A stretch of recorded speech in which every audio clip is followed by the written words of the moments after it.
Welcome to Wayne's World, rising above the noise and confusion.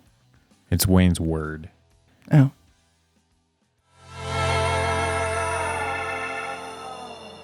Hello and welcome to this edition of Wayne's Word. I'm very excited today to have with us a true, genuine American hero. Her name is Cindy Romero. You may not know the name, but you know the video. Cindy was trapped in a gang-ridden apartment in Aurora for years, could not get any assistance from law enforcement or any of the political class in Colorado except for one lone city councilwoman in Aurora.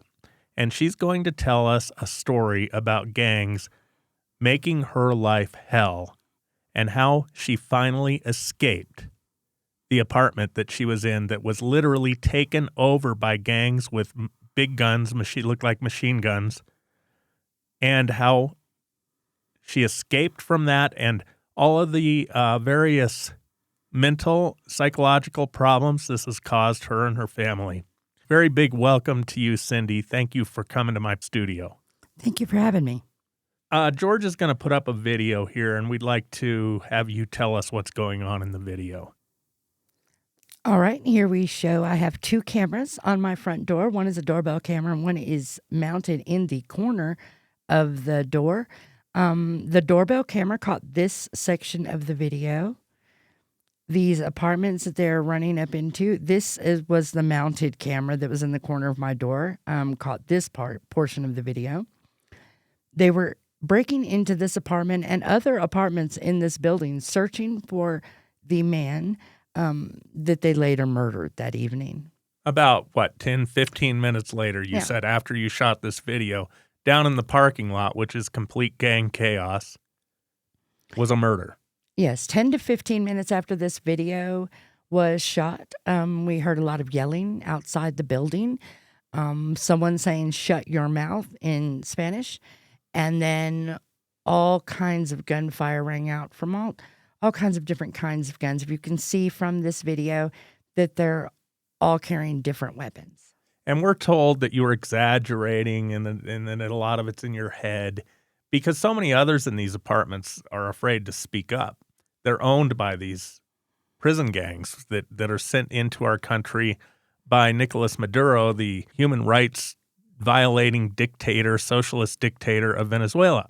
They would try to get people out of apartments so they could break in and own them. Is that correct? Yes, and they would extort the other migrants that were living in the properties after they allowed them to take over these apartments after they were abandoned by the leaseholders. How did they get people out of the apartments so that they could break in with their crowbars and their machine guns? Torture, threat, intimidation. We would have to walk past many of these people with guns just to get into our building. One of these videos will show that how they would hang out in the parking lot all day long and play loud music out the trunks of their car. So I see a picture of that right now that we're looking at. This is a typical day out in the parking lot of your former apartment complex. Yes, and they were outside drinking, partying, running prostitution. There was lots of drugs.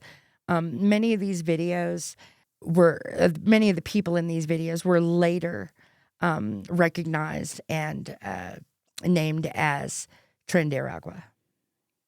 And they would play lots of loud music all through the night, making it impossible for you to sleep, as I understand. Is that accurate? Oh, yes. They would play mostly the same 6 or 7 songs over and over and over again. We would call the police over and over. Nothing would happen. The police wouldn't even drive by. After so many months of it, it became torture. And it was all in the purpose to get me to leave my apartment, maybe without any kind of extra violence. I think they wanted for us to leave peacefully and for us to get tired of it and finally move away. And by the time you left, it wasn't going to be peaceful.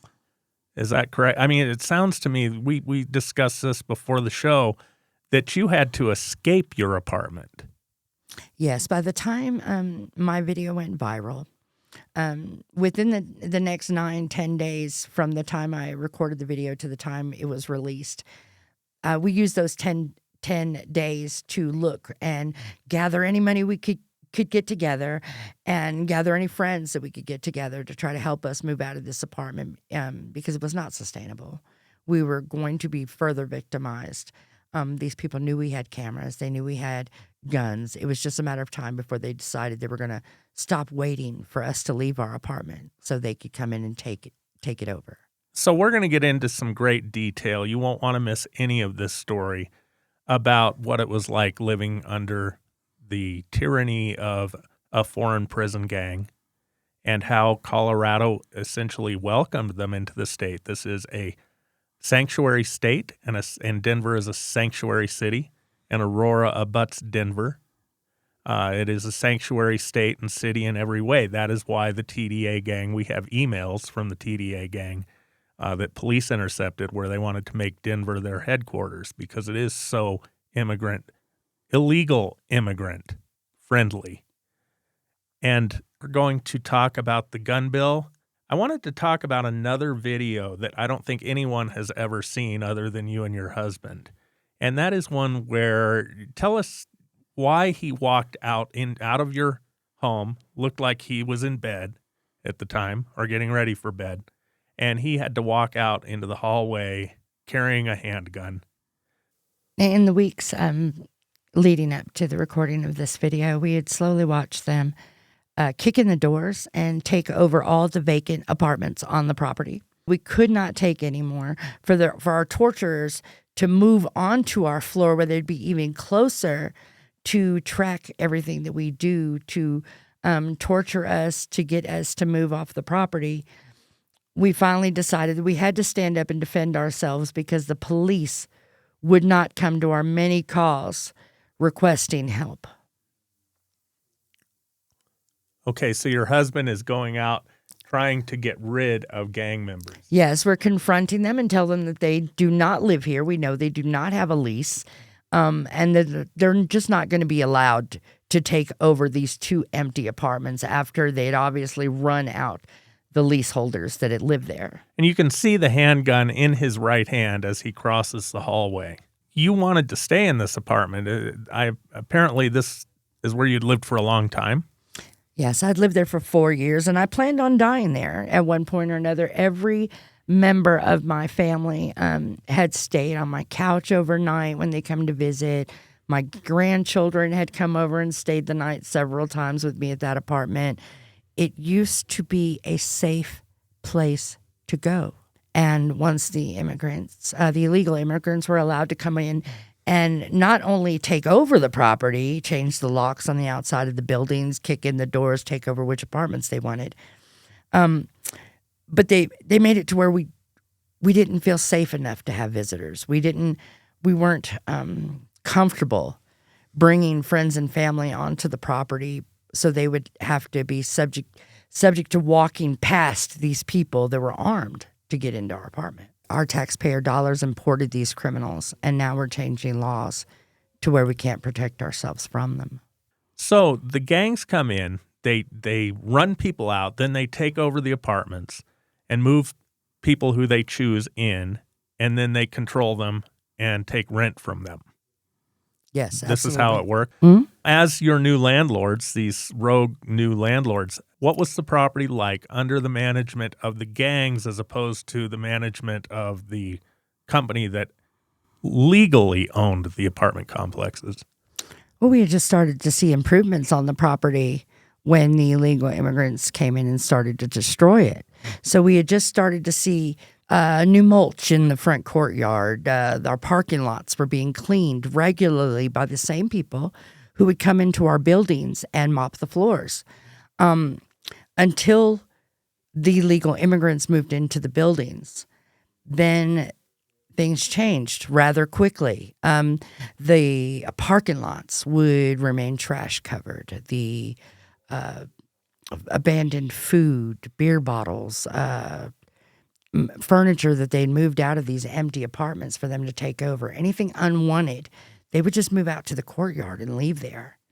These people were organized. They had their own electricians, their own plumbing people who would come in, their own locksmiths that would come in and change the doors, not only to the apartments, but to the outside doors of the apartment buildings, discouraging access from the actual owners, from actual 911 services, from any kind of emergency services, including up to and including the people who actually lived in the buildings with them.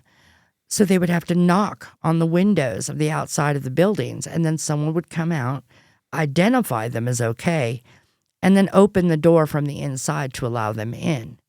These people would run electricity from apartment to apartment with extension cords and wires, sometimes hanging from the third floor window all the way down to the first floor, so they could run electricity from apartments where the electricity was left on to apartments that they had taken over.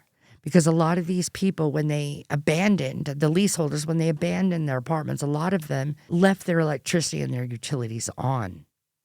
So the illegal immigrants that would come in following them, they knew that. They knew that, it'd just be 1 or 2 days since they disappeared. So they would come in, take over the apartment, run the electricity to all the other apartments that didn't have electricity.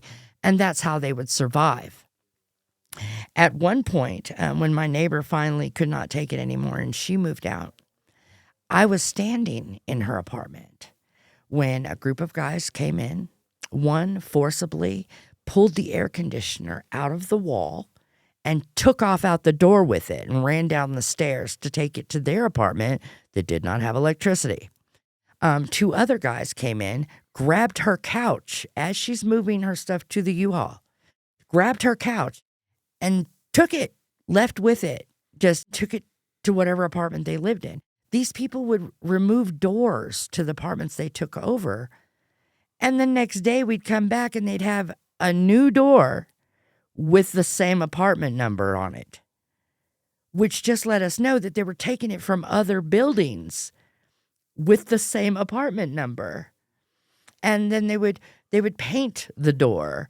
Or when they broke in the door, they would rip all the locks and stuff out. So the door would be useless. It did, because there'd be big holes in it where they tore the doorknobs out and the bolt locks.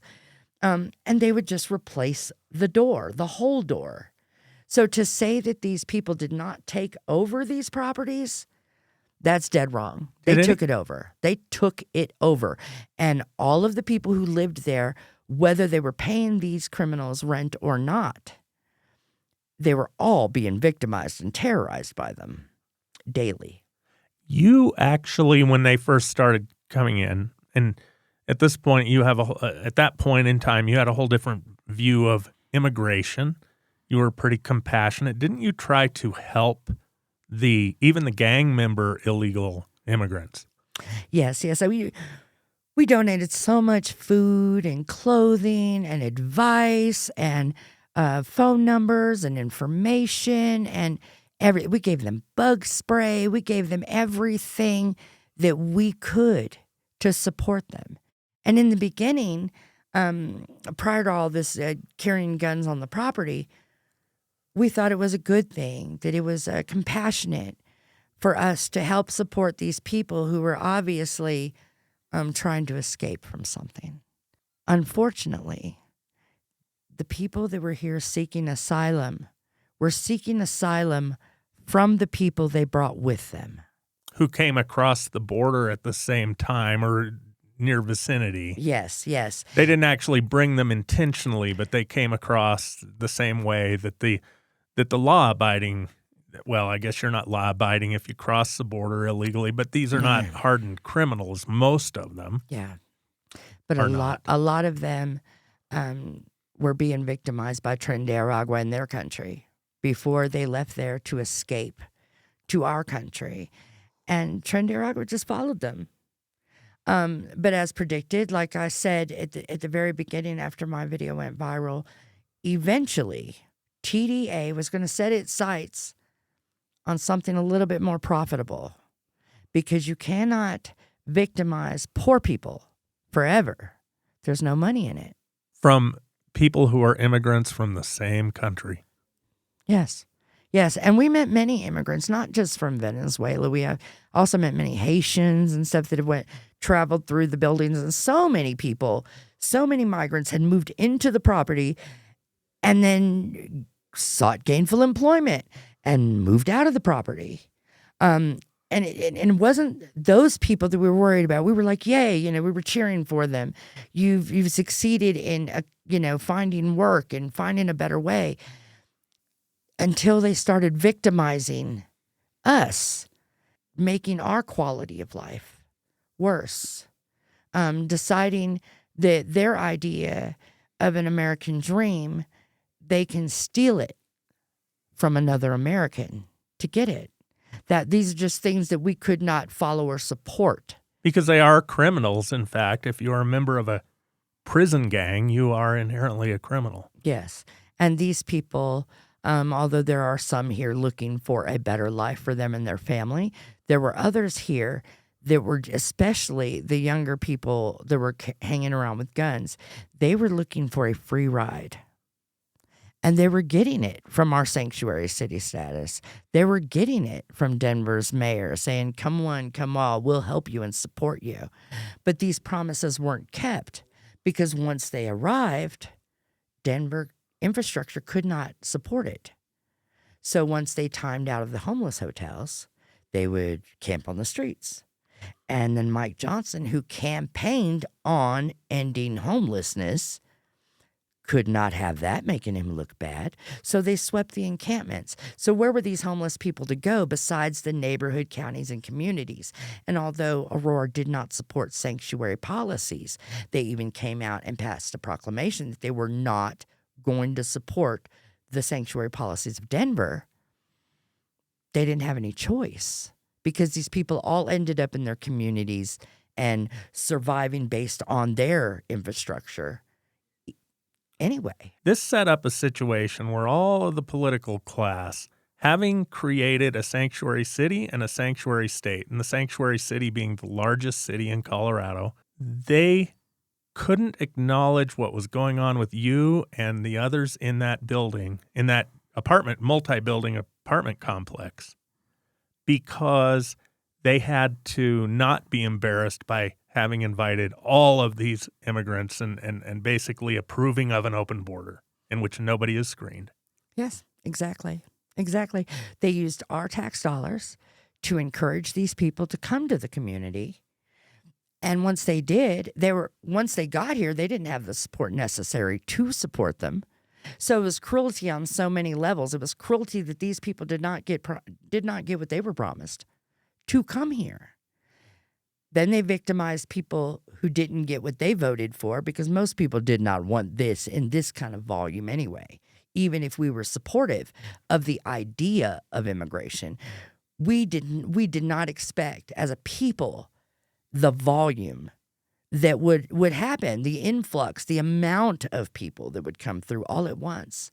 Nobody's infrastructure is sound enough to support all of that. So I feel like, although I used to be a Democrat, I imagine a lot of people changed their minds once they started seeing the repercussions of allowing these illegal people into the country. And for those who don't know, for those listeners and viewers who don't know this, Denver alone saw an influx of between 40 and 50,000 illegal immigrants in the past 2 years because of the sanctuary policies of Denver and Colorado.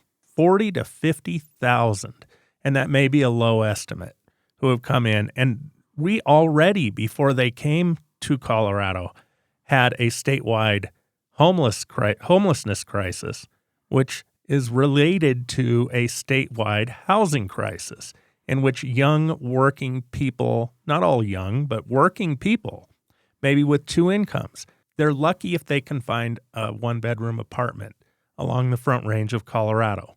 It is radically expensive, and on top of a housing shortage, Colorado welcomed 40 to 50,000 immigrants. It's no wonder that many of them chose to take over apartment buildings. They had nowhere else to live. Yes, and it was getting towards the end of the year. So when my video occurred, it was in August. And these people were so worried that they would not be able to stay in those apartments squatting through the winter because they had heard how great it was in Colorado, but they had also heard about how our winters here. Our winters are very brutal here for homeless people. So they wanted more than anything to stay in those apartments through winter. So when the police and the NGOs and the far left politicians would come out and ask them if there were gang members there, they would say absolutely not, because they were told that that's the only way to stay on the property was to deny that the gangs were there. Because if they acknowledged the presence of the gangs, the city would deem it inhabitable or dangerous or criminal nuisance, and they would close down and be pushed out. Cindy, being a liberal Democrat before these TDA gang members came into the apartment, she was very anti-gun. Is that the case, Cindy? Is that true? Yes, that is true. Why did you feel that people shouldn't have guns and you shouldn't have a gun? Because a lot of people steal guns that people own. And it was always my belief that having guns around the home not only could be a danger to people breaking into that home to steal the guns and use those for nefarious reasons, but that there were always, all these ads that they play on your feelings about keeping guns out of the hands of kids. And I had 5 children at home. So I was always against having guns in the home when the children were little. And you were living in this apartment in Aurora. And then what started to transpire that may have put you on the path to changing your mind about that? I lived there a total of 4 years. And after about 2.5 years, 3 years, we started noticing that more and more people in the courtyard outside our building hanging out, they were carrying guns. And so we felt like every time they would escalate something that put us in more danger, we would have to escalate. So we would have to buy another weapon. We would have to put up more cameras. We would have to, and it got to the point where their guns outnumbered ours. Although we had several, we didn't have enough people to carry all the guns that we had. And why did you have guns? You were against guns. Terrified. I was terrified. So you went out and acquired guns. Oh, yes. My husband has been picking them up slowly over the last, say, 5 or 6 years. But our supply doubled after this. So you changed your mind about guns at that point because you were surrounded by them. Yeah, because at some point you have to defend yourself against them. Who were the people in your apartment complex and the parking lot surrounding it, the neighborhood you lived in, who were arriving with guns? Well, when I reported them to the police at first, I was reporting them as organized criminals, meaning they had their own locksmiths, their own electricians, their own people who would fix their water. Once I noticed that they were taking over the building, meaning not just the apartments, but actually changing the locks on the outsides of the buildings, we noticed that the illegal immigrants that we have been communicating with were actually gang members. We didn't know the existence of Tren de Aragua until after we had moved off the property. But these people always hung out together. They always carried guns at the same time. They would stay and party on our property all night long and then sleep in all during the day. And it was just a pattern. And the more illegal immigrants showed up, the more people they would be out there with guns. And you kept going to authorities about this. Who did you approach? Oh, I approached APD. That's Aurora Police Department. Aurora Police Department. I approached mainstream media, Channel 9 News. I sent out several emails to all the community service programs in the area that were helping these illegal immigrants on the property. And I thought, well, surely there's a program that'll help us get out of here if we're being threatened and harassed by gangs. And I was told repeatedly, there's just no help for us. What did law enforcement say? Did they, if you went to them and said there are gangs who are taking over my apartment complex, they're surrounding my home, I'm scared, what did they say? Well, at first they were apologetic. Miss Romero, I'm sorry we can't do anything. Did you ever consider moving? Things of that nature. I'm sorry we're short-staffed, we're overwhelmed, there's too much crime in the city. We got all kinds of excuses. And then one officer came to me and he said, you really should just go to the media. And that's what changed. That's what changed everything for us. What kind of media did you go to? I went to Fox. I went to Vicente Arenas. He was outside of my building covering the murder the murder that happened maybe 10, 15 minutes after the famous video. He was out there covering the APD and the crime unit, recovering all the, evidence from the murder. And he was standing out there and he just kept approaching me. And at first I wouldn't let my husband speak with him. And my husband was just so fed up. We had just been pushed too far. Lack of sleep, dealing with this high crime area and not being able to ever relax. It just finally built up to a spilling over point where my husband shared what we'd been going through with Vicente. And thank goodness he did. And you had put up cameras because nobody would listen to you. Oh, yeah. I had 4 outward-facing cameras out of every one of my windows. I also had 2 cameras inside the apartment should they ever breach the door. I also had 5 locks installed, 5 deadbolt locks on my door, and that video later went viral as well. When they were breaking in that day and you got the video of them and you had your cameras pointed out in the hallway, did you know they were coming in and going to break into doors and take over apartments at that moment? Earlier that morning, I had reported to Aurora Police Department that we had seen them moving several large, long weapons from one apartment on the 3rd floor down to the 2nd floor of the adjoining building. And we could see it from the front of our door, and our videos caught it. And so we called the police, and the police called us back a relatively short time later, and they said, we're kind of aware of a investigation going on in that area, and we don't want to interfere with it. So just call us back if something else happens. And then they came in and started breaking into doors, and you caught it all on video, and everybody's seen it. And, of course, that led President Donald Trump to label his deportation plan as Operation Aurora because of your video. It's unbelievable. Did you ever think your situation would reach the point where the president or at the time the prospective president of the United States, former president of the United States, would take interest in it? When the Aurora Police Department and the mayor of Aurora, Mike Kaufman, was downplaying this. They were telling everyone it's not true. There's nothing to see here because these politicians, as good as Mike Kaufman may be on many areas of governance, I think he's a pretty good mayor. He didn't want to be embarrassed by this. Oh, yeah. No, I think this was more about the downplay because they want to protect their investment opportunities there. They need people to invest in Aurora and bring their businesses there. And they can't very well support all these immigrants coming in and then a month later complain about them being here and committing crime and bring the police in to clear them out. So they were protecting their own choices that they had already made. They had to like double down because they can't admit that they're wrong for bringing all these people here. Maybe not the best people here. So I feel like they gaslit us.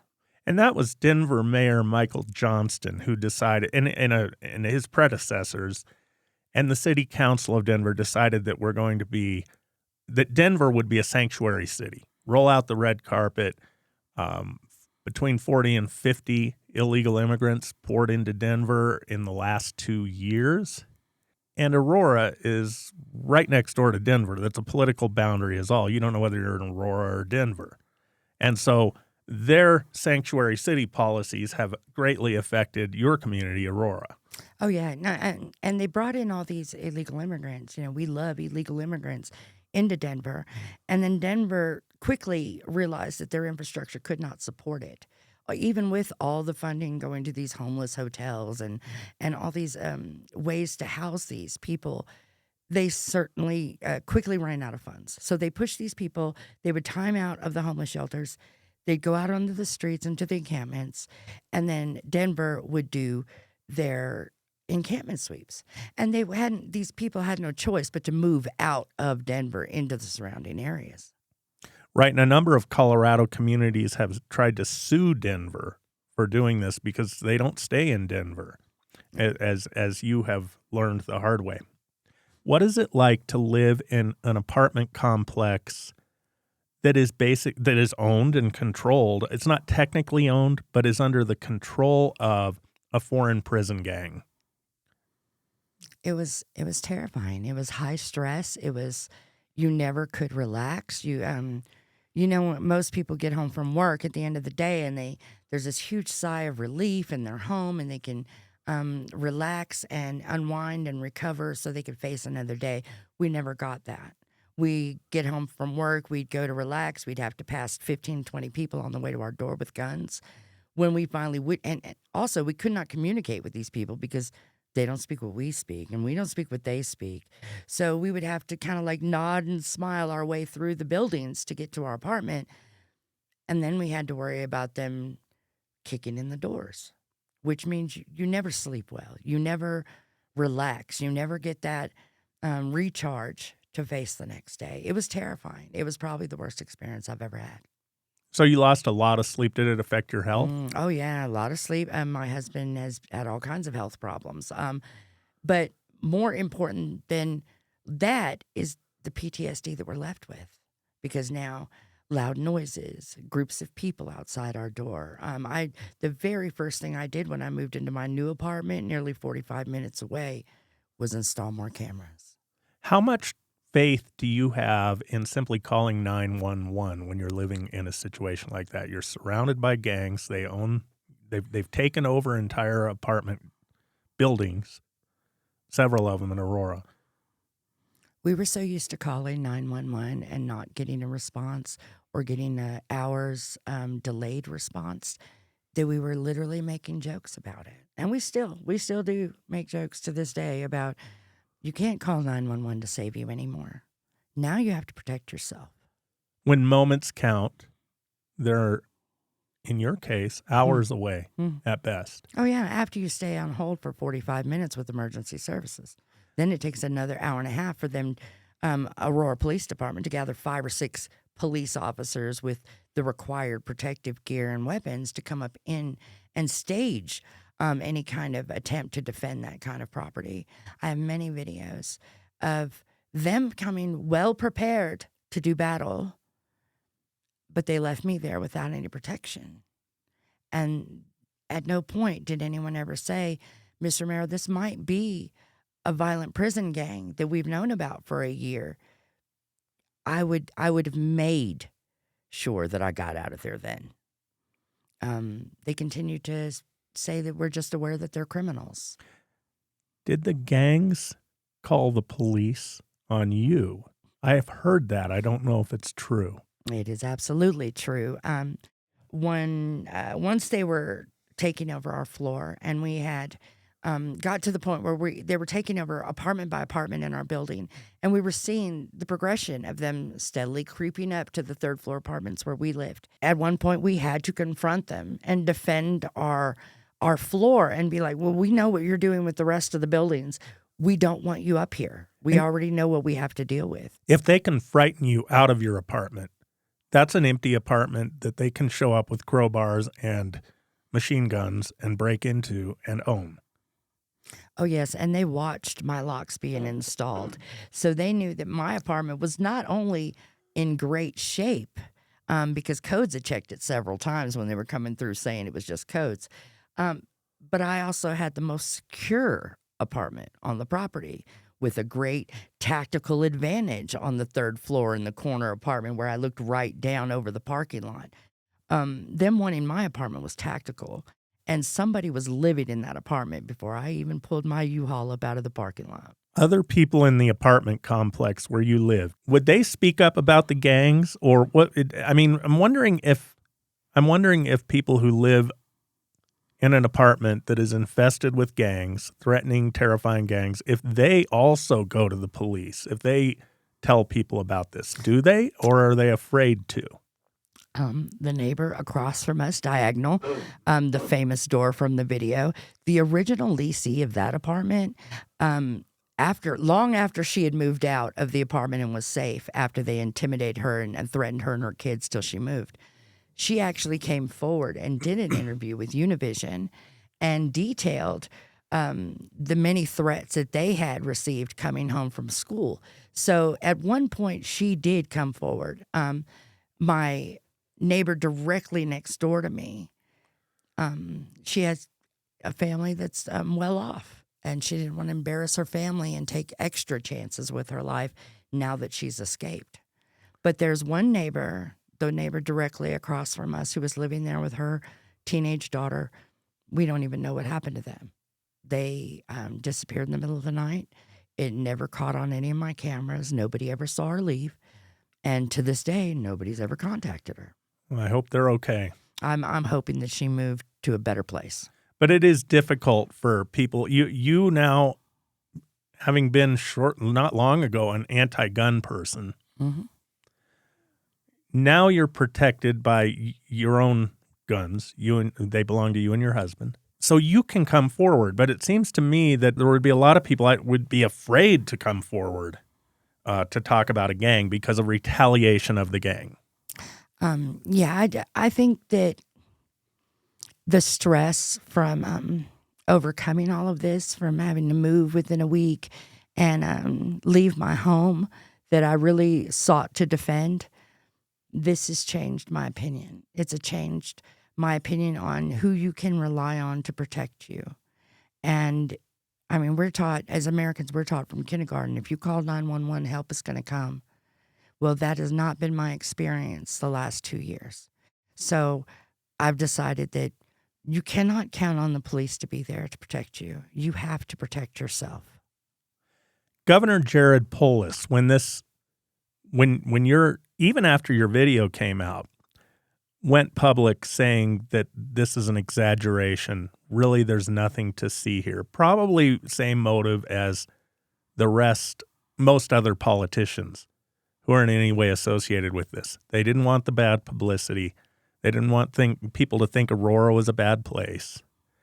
Now Governor Polis is apparently poised to sign a new gun bill.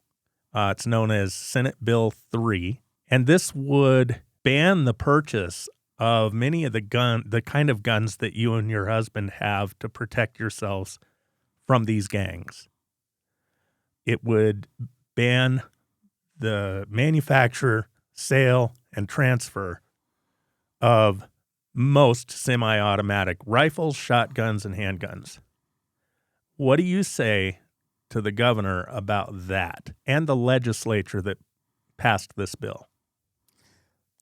When us as citizens can no longer count on the protection of the government that we elected to defend us, we must protect our rights to defend ourselves from the government that would lie to us and about what is happening to us, and protecting their interests in illegal immigration that we just don't support. Polis has also went forward in saying that Colorado is not a sanctuary state, Denver is not a sanctuary city, but we've went from place to place at every time these politicians are speaking, and we're demanding that they either defend or find some way to control the crime in these areas. And if we cannot count on our government to do it for us through defunding the police or through mismanagement of funds by our politicians, then we must protect our rights to defend ourselves.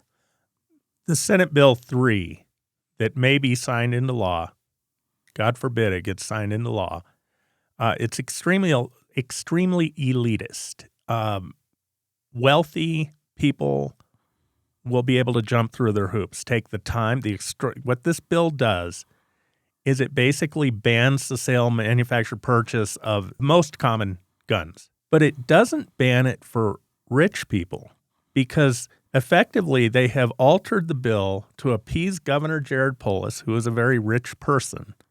And that's to his credit. He's done great things and made a lot of money. But he sees the world through the eyes of a wealthy person. So if you have the flexibility in your schedule, days on end of it, and a good amount of money, disposable income, then you can go buy back your Second Amendment right. That is the way that they have made this bill. If that isn't elitist enough, consider the fact that the bill was amended to allow Hollywood movie stars to have guns in Colorado. Right after that amendment was passed, people opposed to this bill, Republicans who opposed this all-Democrat bill, there's not a single Republican signed on to it, tried to do another carve-out. The left did a carve-out for Hollywood, so they wanted a carve-out for people who endure domestic violence and stalking. So think of a young single mother with a bunch of kids and 2 jobs at the drive-thru trying to provide for everyone. First of all, she has no ability to fight this bill. She doesn't have the time or the money to worry about what's going on at the state capitol. And secondly, she may need to acquire a common semi-automatic weapon because her drunken, abusive ex-boyfriend won't keep threatening her. This would keep that person, it would make it almost impossible for that person or somebody in your situation in that Aurora apartment to obtain the kind of weapons you need for personal protection, protection of household, but it would carve out for Hollywood. But the Democrats flat out rejected a carve out for victims of domestic violence and stalking. That is amazing to me. No, they want to protect the Democrats' ability to go on hunting trips and pose for pictures with guns and do those sorts of things, but they don't show people who actually, little people like us who don't have a voice in government, who just have to keep beating the table until somebody will listen to us. They don't respect that we need these guns to protect ourselves, to protect our homes, to protect our liberty, to protect our attempt at the American dream. Criminals do not care about gun laws. These criminals, Kyle Clark came on and did a little editorial about how these people can't have guns because they're here illegally. There's no way that they could go out and purchase guns. No, they go out and steal them. These people don't acquire guns in the way that we acquire guns, in the hoops that we have to jump through to get these guns. These people will go out and literally rob people until they get the guns that they want. They don't care about a gun class or how many taxes that we have to pay to get our guns. They're actually happy that we don't have as good access to guns as the criminals do. And that does not make any sense to me. Hollywood would be able to buy these guns. Rich white people, because white people are disproportionately of the wealthy demographic. Minorities are disproportionately of the low-income demographic. Would this law, had it been passed 2-3 years ago, would it have prevented you from obtaining the kinds of guns that you need to protect yourself and your home? Absolutely.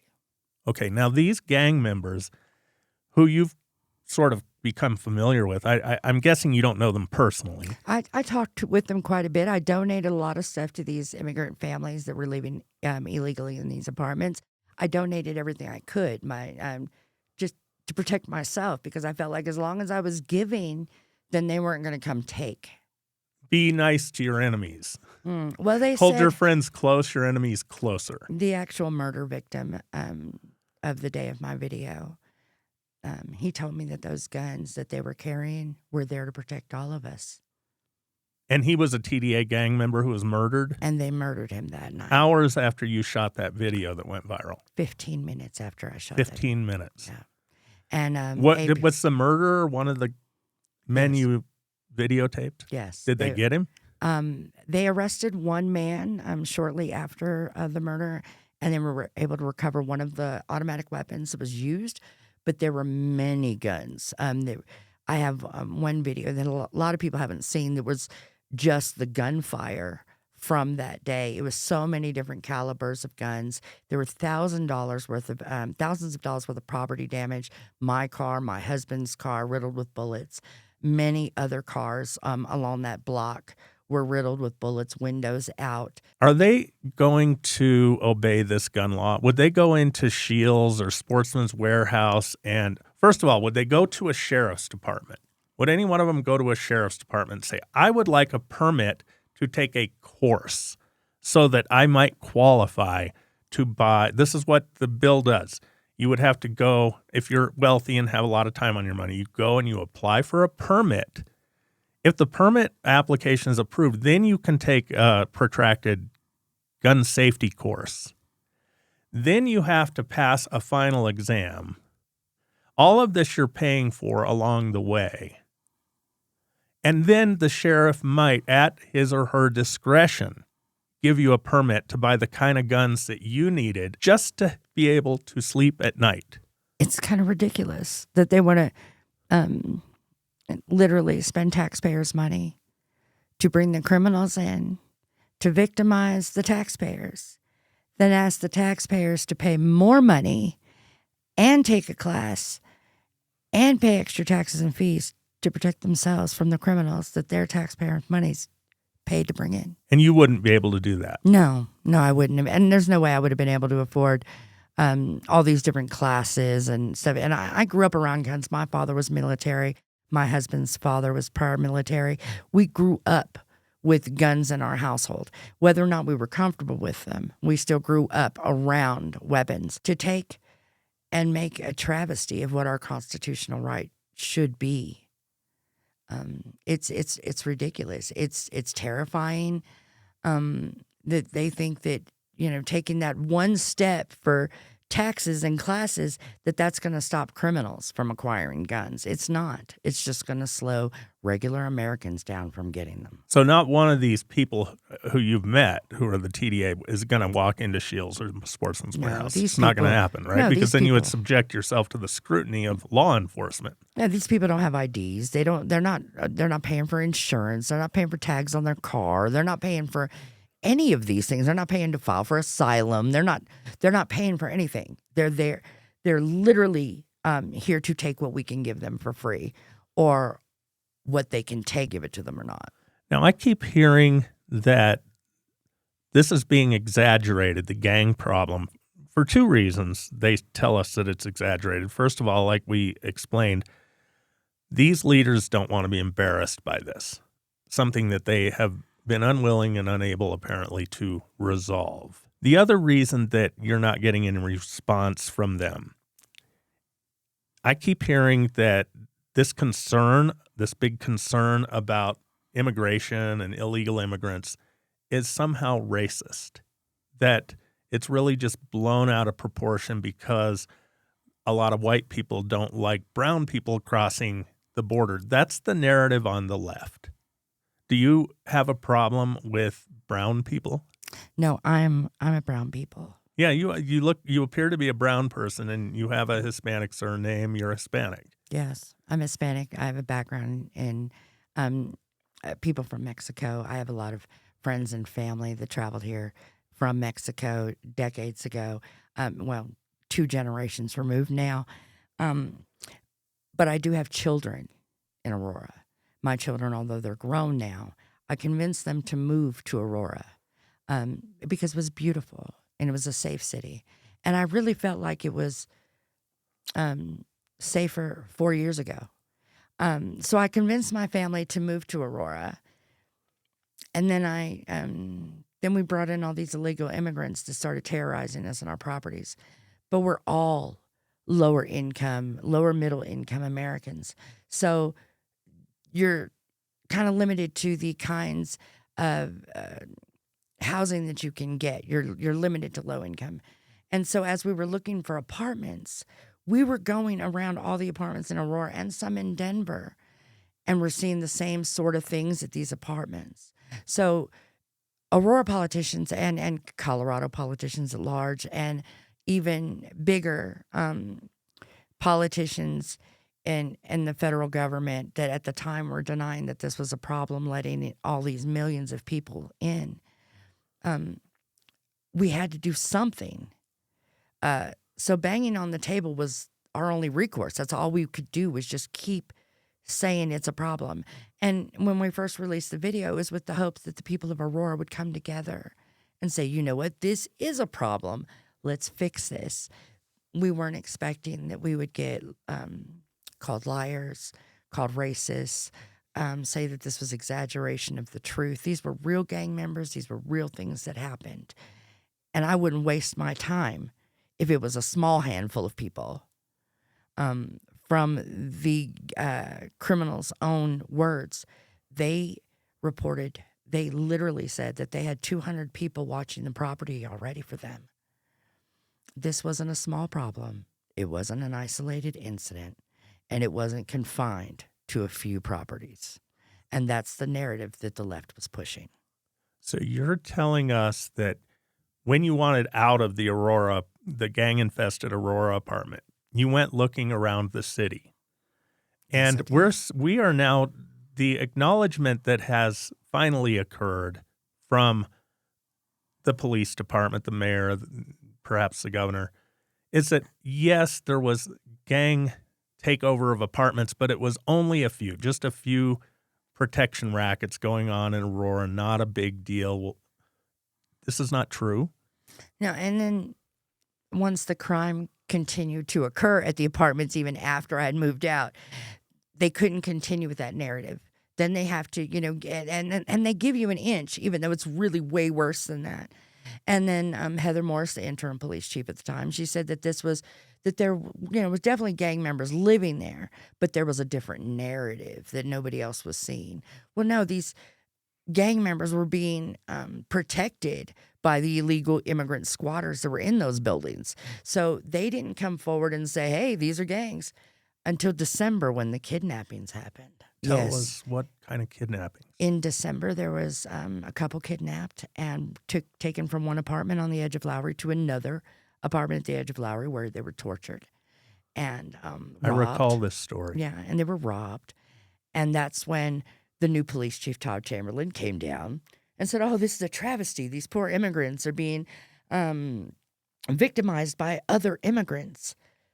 But there was never a big press conference about the immigrants who are victimizing Americans. And even then, he downplayed it. Thank you so much to the illegal immigrants for coming forward, because without them, we'd never know this was going on. Yes, you did, because I'd been submitting videos for months of gang activity. And you have records of all of that. Yeah, I have everything. And I'm one of those people that keep my receipts. I keep every text message, every WhatsApp message, every picture, everything. I keep everything. So I'm sure that the Aurora Police Department and maybe Mayor Kaufman himself had to eat a little bit of crow when they seen all the videos. After the video went viral, they came back and asked me for my 1.5 years worth of videos. And they promised me that they would have a team go through it to decipher it and uncover as many crimes as they could to connect them with other RICO cases. But of course, this was after the election. Did anything happen? No. Well, they came back and got the videos eventually, but it was after the election. Nobody wanted to do anything in an election year. And if any one person from any of the people that I contacted had come forward and did their job, things would be very different now in the United States. When you needed out of that apartment complex and you're looking around for a place to move, but you're seeing the same circumstances in a lot of the places that you could afford, I'd like to know about your move. I'd like to know how you got out of this gang-infested apartment. The day of the murder, we showed the video to Vicente Arenas from Fox and Fox 31, and we gave him a copy. And we told him, unfortunately, you cannot release this until after we are safely out of these apartments, because retaliation, we would have died. He had already knew that Danielle Jurinsky, the councilwoman from Aurora, had already been sounding the alarms about the appearance of the gangs. My husband and I were way too focused on surviving that we were not following the media, local media. We really didn't even have it in our minds that there was an election going on, because we were so focused on surviving our day-to-day. So when Vicente Arenas went to a councilwoman to explain our situation, we were shocked when we heard back from him, and he told us that Danielle wanted my information because she wanted to contact me. And we were like, yeah, sure, please share our information. Any acknowledgement of this problem was a big relief to us, because we almost felt like we were lying, because you feel like you're almost crying wolf when people tell you that what you're seeing is not what you're seeing. that it's bad, but it's not as bad as you say. That it's really, really bad at those apartments. But if you just move, those people will always stay at those apartments, which isn't the case. As soon as our videos released, these people spread, and they spread to even more apartments in the area. So Danielle was able to contact me, and she said, "Do you still live at those apartments?" And I said, "I'm literally there right now."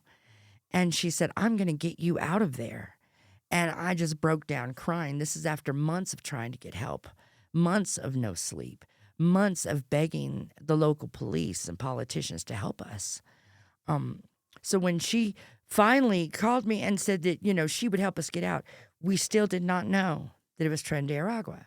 We just thought it was criminals that someone was finally stepping up to protect us from. It took me 10 days to find an apartment that was far enough away, small enough, and quiet enough to where I felt like I could finally begin to heal. And on the 9th day, I called Danielle and I told her that we were about to give up because we had looked at so many apartments. We were right on the edge of just moving out of Colorado altogether. And this is my husband's home. This is where my family moved to be closer to us. We were right there at the breaking point. And we finally found an apartment. Danielle said, "Pack tonight. We're going to be there tomorrow." And we packed our apartment up that we'd been living in for 4 years. We packed it up in one night. And the next morning they showed up. And between her and she got some great volunteers, supporters of her, including John Papacatori, ex-ICE ICE director for here in the local area of Denver and parts of Wyoming. And they came and they moved my whole life out of this apartment in an hour and a half. And they actually had APD come and clear the property of people loitering outside and stuff so we could get the stuff out of there safely. As we were moving the stuff out of my building, we noticed from the apartments, the building adjoining ours, it was right across the little courtyard, the gang members were standing in the second floor windows looking down on us while we were moving our stuff. Staring you down. Yeah, it was terrifying. It was terrifying. Danielle Jarinsky, she was approached by one of them while I don't know what they asked her for, maybe asking her if somebody was moving. But they had been asking us for days and asking my neighbor for days if we were moving because they wanted my apartment.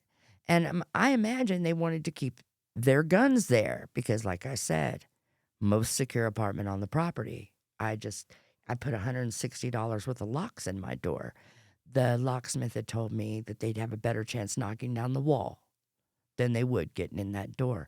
And so they wanted my apartment. So anytime we'd leave with a basket of laundry, something to take to my daughter's house, they would run over and ask my neighbor, "Are they leaving? Are they leaving?" Because they were just waiting for the opportunity to take over my apartment. Do you know whether or not they broke into your apartment? after you No, left? they didn't break into my apartment. Too many locks. No, I gave who I wanted to have the keys. There was a young woman who was sleeping on the ground. I kind of got to give you some backstory about this, that they have a hierarchy there, even amongst the illegal immigrants, that whoever the worst off illegal immigrant was when an apartment come available, that's who gets it. So a pregnant woman sleeping 2 floors down on the floor would get the apartment before, say, a father of 3 living in his car. So it was the hierarchy amongst them, and they would decide who would get it. And they would have these loud arguments outside our doors, debating all the different reasons why this person deserved the apartment more than this other person. And they were all squatters, to be clear, all squatters. But they would decide who was the most needy squatter to get the next empty apartment. And the TDA gang members were deciding this, I Yes. assume. Because Yes. in their system is might makes right. It was all the younger men with guns who made those decisions. All of them.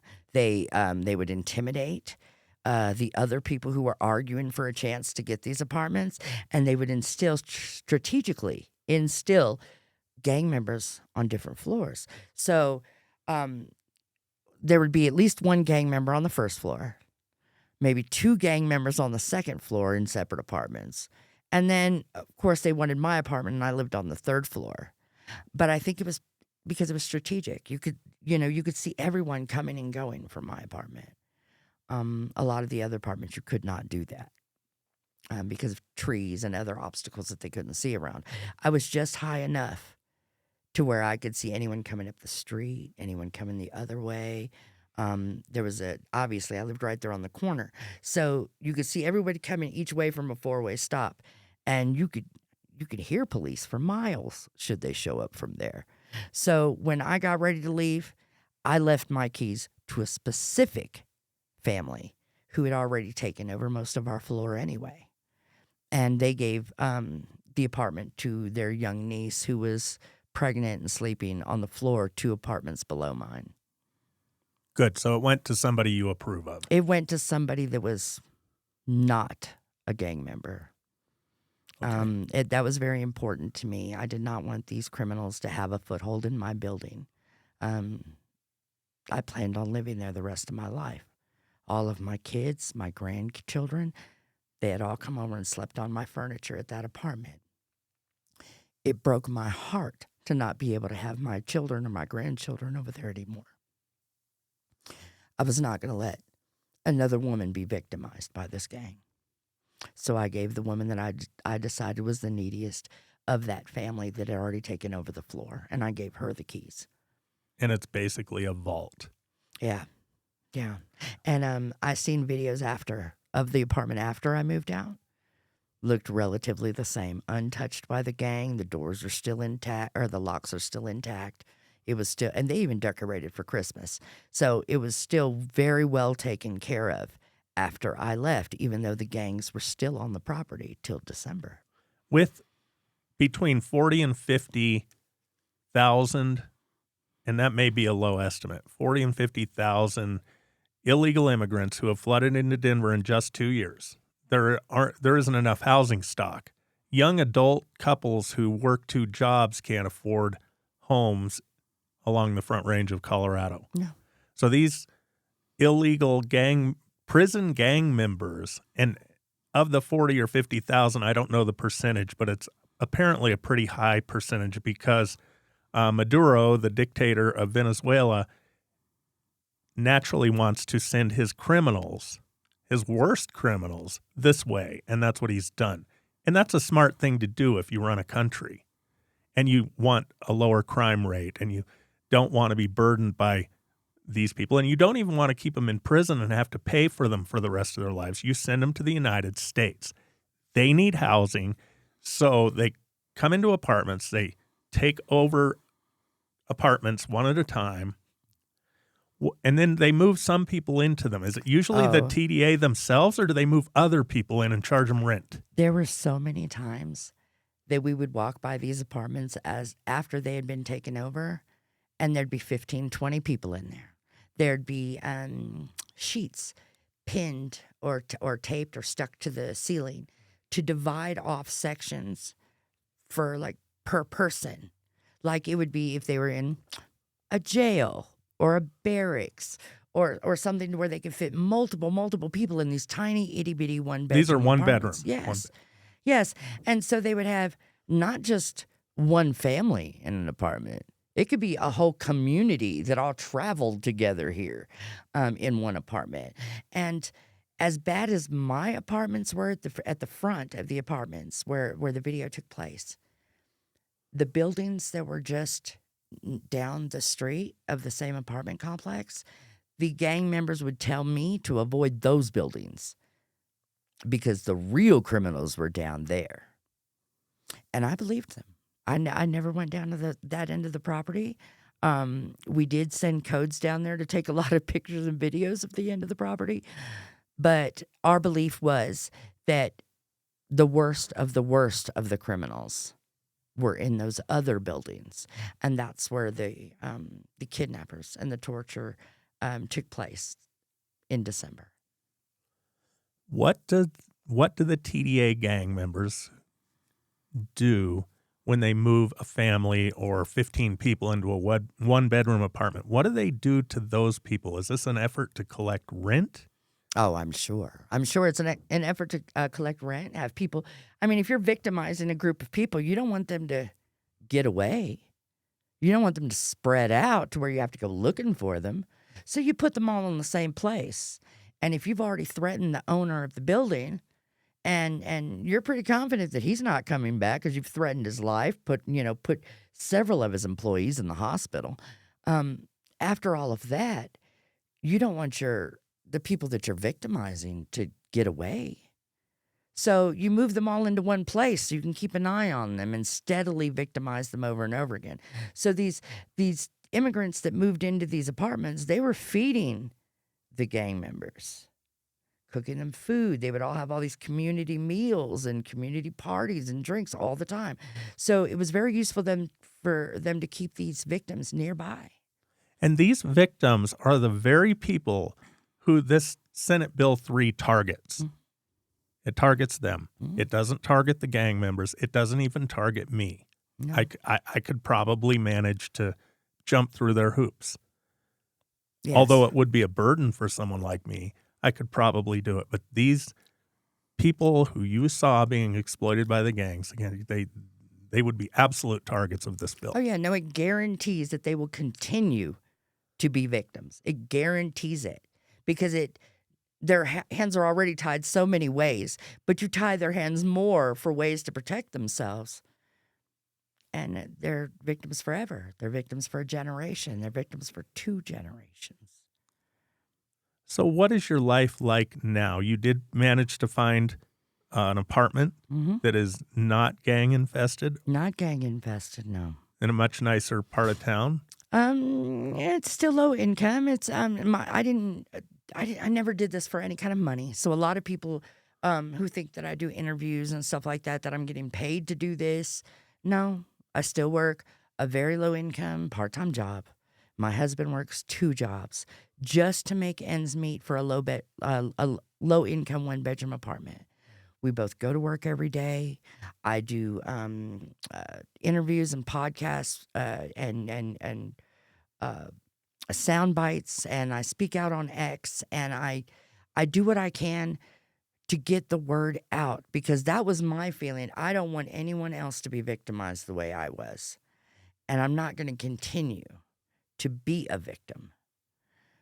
At some point, you're so tired of being kicked that you stand up for yourself, and I'm in the new era of standing up for myself. I'm no longer a victim, and I'm supporting the bills and the legislations that support us as taxpayers, as citizens, and I'm speaking out against bills that will not help us, like keeping us from our weapons and our ways and our only means to protect ourselves. There seems to be, and I've spoken about this before, a left-wing mind virus that immigrants really are desperate victims. Illegal immigrants are desperate victims. In fact, criminals, we've had 15 years of radical criminal justice reform in Colorado. And in fact, criminals are really misunderstood. And they are, in fact, lashing out and in desperation committing crimes because of an unjust society, an unfair, unjust society. Did you ever have that view as a former liberal Democrat? What I did was it appealed to the bleeding heart for me. They're so mistreated in their country. Their country's policies were so bad and they were so targeted that they had to flee in order to be safe. And as I've learned more about the situation and the history of economics in Venezuela, that is not the case. What is the case was they voted for socialist policies that were not upheld by their government. Their government said that they were going to support them and have all these programs, but there's no programs for the very low income people in Venezuela. So a lot like the U.S., actually.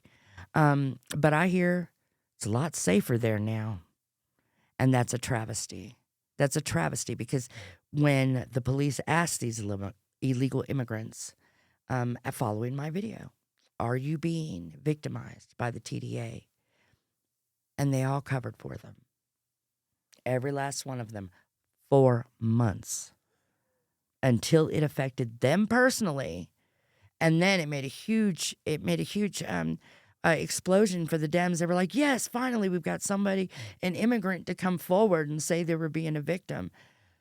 So they could stand on that and support that. And which immigrant was this? The victims of the kidnappings in December. But they were victimized by immigrants. They were victimized by immigrants that they lied about being there. So when the police went around and did all these PR stunts in front of the properties, they would go around and ask the immigrants, is anybody threatening you? Is anybody bribing you? Is anybody robbing you? Are you being, victimized by any one group of people? And what made the news is that their only worries were a slumlord and people from TikTok who were coming out to cover the story. That's what they said. Their main concern being in America was white supremacists. And they said that. There are no white supremacists in Venezuela. None. That's what they say. No, there's a lot of white people in Venezuela. Yeah, there's a lot of white people in Venezuela, but there's not a lot of white supremacy in Venezuela. So they would say that that's why, that's what they had to fear here. They didn't say that their major fear was the person was going to kick in their door and hold a gun on their kids. Now, I have pictures of them holding my neighbors at gunpoint while their nephew, who's 3 or 4 years old, is standing there in the hallway, and they're all standing there with their hands up. That is proof that they were being victimized by this gang, and they still denied it. Because they were afraid of the gang? No. What would be the motive for denying that? Do you know? They needed a place to live. It was getting ready to be winter. So they said what they thought would work, that we live in fear of white supremacists. Mm-hmm. Because it bought them a couple months. And that's what it did. When they went on the news and they said, no gangs here, it helped the NGOs gain their foothold and say, oh, these poor people, we can't push them out for the winter. So it bought them through the winter. And so when February 18th rolled around, then the Democrat NGOs were able to come forward and say, oh, well, we spent $96,000 helping, 30 families or whatever. These people did not have leases. They were squatters on the property, and they've warped it and changed it to fit their narrative. But these people were allowing the TDA to continue to gain a foothold there. It looks like Governor Polis has made a deal on this bill that he thought watered it down, but really it just made it elitist. And he may be about to sign that bill. Senate Bill 3. What do you say to Governor Polis? If you were talking to him right now, what would you say to him as he has his pen out and is ready to sign this bill? What would you say to him? Signing that bill would take away the rights of ordinary citizens and increase the ability of criminals to victimize normal taxpayers.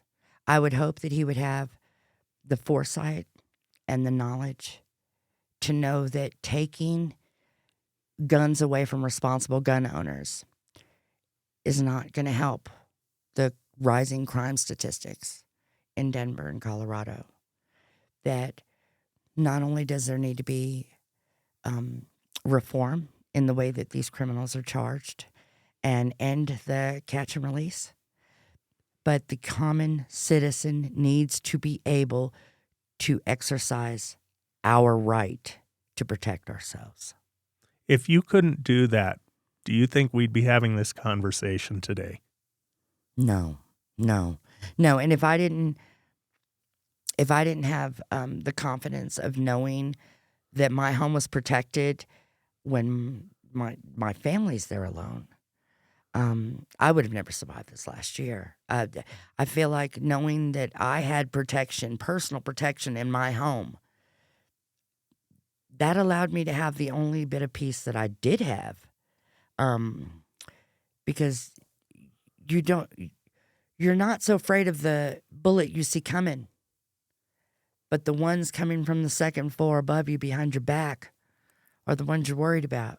The criminals have more control and access to weapons than the citizens, and that's not right.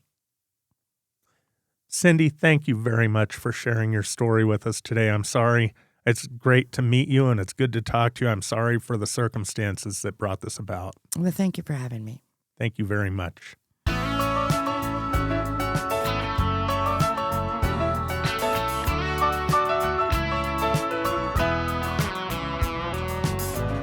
Meet me in the middle of the day, let me hear you say everything's okay. Bring me southern kisses from your room. Meet me in the middle of the night, let me hear you say everything's